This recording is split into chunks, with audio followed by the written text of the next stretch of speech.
Reading 12 from the Psychological Commentaries on the Teaching of Gurdjieff and Ouspensky by Dr. Maurice Nicoll, Volume 3. Quarmide Uglé, December 22nd, 1945. The Parable of the Horse, Carriage, and Driver. Paper 1. In speaking of the inner state of a mechanical man, G made many analogies. On some occasions he compared the inner state of a man to a carriage, horse, and driver, and he emphasized that it was very important for us to think about what these three distinct things in man mean. The point of the analogy is that these three distinct things are not in right relationship to one another. The driver is not on the box of the carriage. The horse is not properly fed, nor rightly harnessed to the carriage, and the carriage itself is in a bad condition. What, G asked once, is the reason of all this?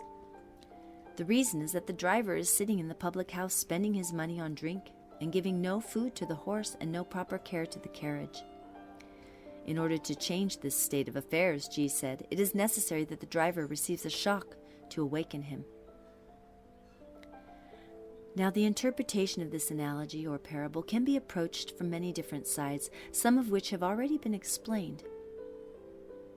Tonight, I will take up more especially the point that the driver, after realizing his state, must eventually climb up onto the box of the carriage. That is, he must rise in his level to reach a place of control. But first, we must understand that it is possible to take the rousing of the driver in many steps. He must be shaken out of his drunken slumber, and then he must stand up and then move himself out of the sphere of the public house, and then observe the horse and then the carriage, and so on. After attending to the horse and carriage, he must climb onto the box and finally take hold of the reins and start driving as best he can.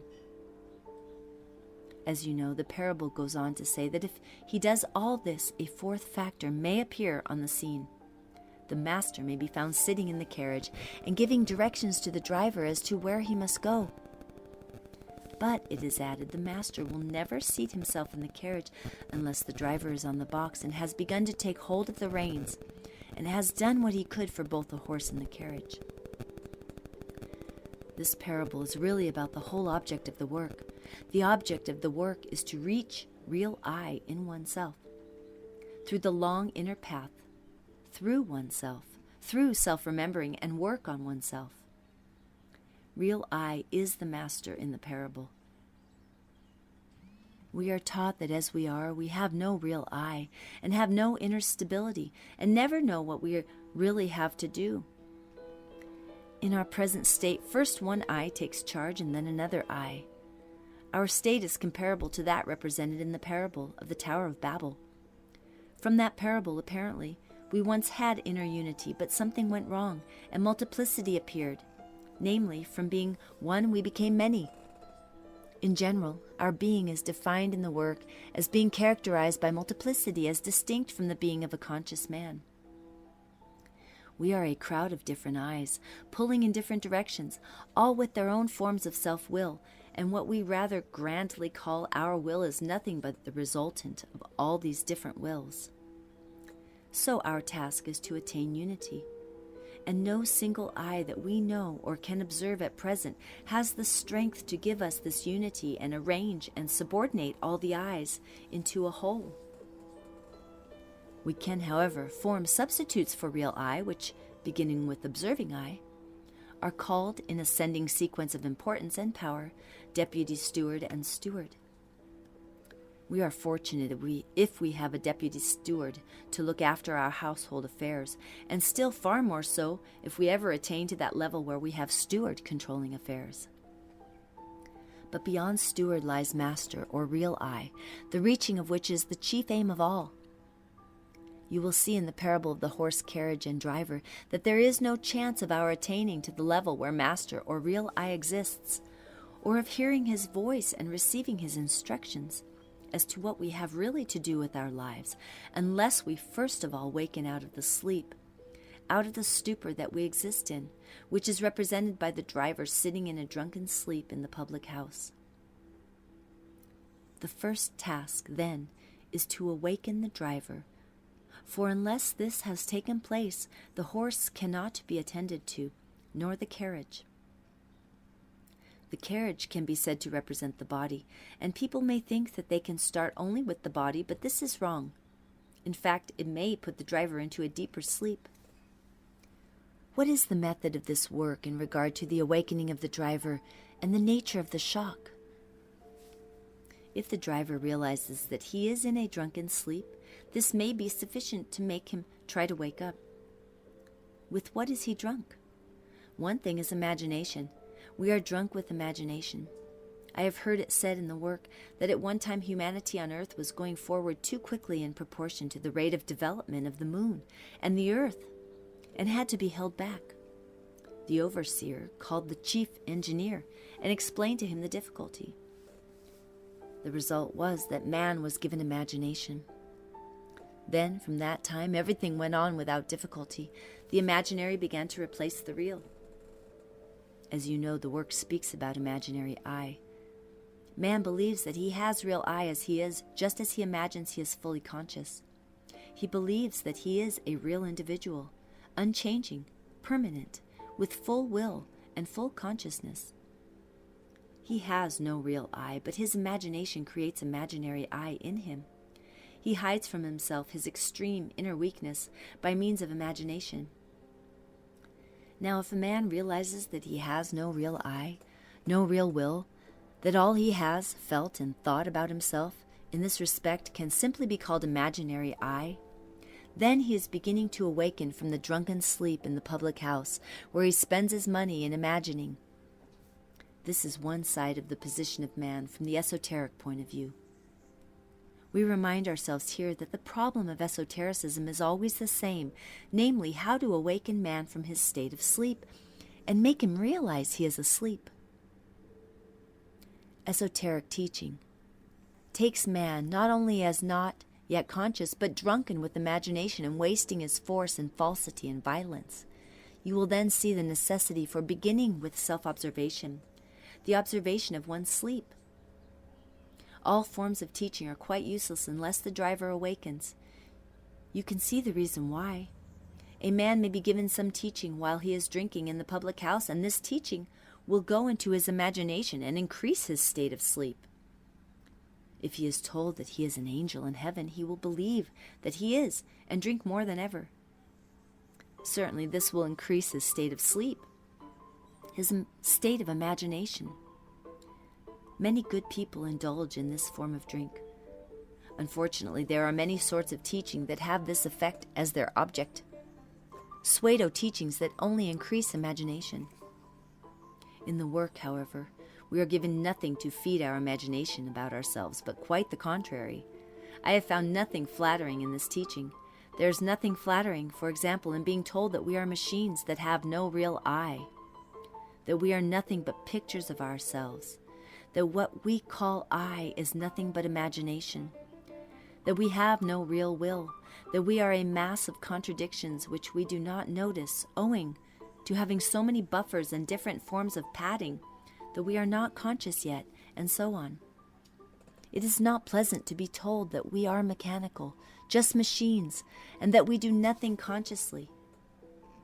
But teaching of this kind will not tend to prolong our sleep in the public house if we value and apply it to ourselves. When we realize, even to a small degree, that we are mechanical and that this machine in which hovers imaginary I does everything, we experience a shock. This shock may be nothing more at first than an uneasy feeling that we are not quite what we supposed hitherto. Yet, even this feeling is the beginning of awakening, and it will increase if nourished, because it is truth. All awakening has a sour taste, like going back to school. Now, when you begin to awaken from your sleep, to a small extent, you are beginning to remember yourself. Not your imaginary I, but something deeper, which eventually leads to real I, which is our truth. The power of imagination, however, is so great that people do not wish to wake up and experience even momentarily the harsh taste that comes with a moment of greater consciousness. Then try to drown it, even though their suffering and unhappiness in ordinary life affairs are very great. You can see people who are plagued by one thing or another, from which they could escape if they woke up, deliberately preferring to be plagued rather than face awakening and standing up and leaving the public house and taking their place, eventually on the box of their own carriage. You know that it is said about sacrifice in this work. As we are, we have nothing to sacrifice, nothing worth sacrificing, save one thing, namely our negative states, our negative suffering, our depressions and songs of misery. We can only sacrifice what we love. Our pictures of ourselves cause us to ascribe to ourselves much that does not exist, except in imagination. One cannot sacrifice something that exists only in imagination. But we so love our suffering, our sadness and disappointments, our negative states, that here we have something to sacrifice so that the direction of our love can change. When I first heard this, I thought it a very strange viewpoint, and one that did not apply to me until I began to observe myself, and then I began to see it was true.